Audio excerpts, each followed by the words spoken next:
Hand-painted sketch card na gawa ng isang Boholano patok sa mga international card collector. Kung bakit tunghayan natin sa report ni Cecil Kibod Castro ng GMA Regional TV Balitang Bisdak.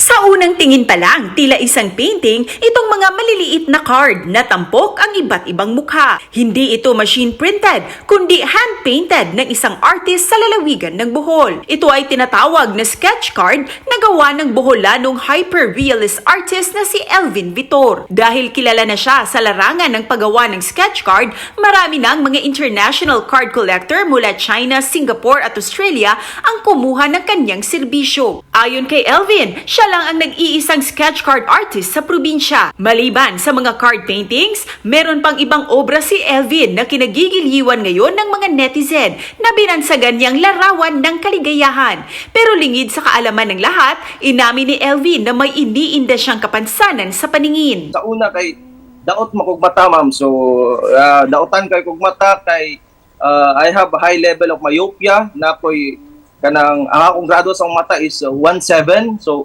wala ko'y aid sa contact lens, di murag fog ang akong makita. Subalit hindi raw naging hadlang ang kanyang kapansanan para linangin pa ang kanyang sining.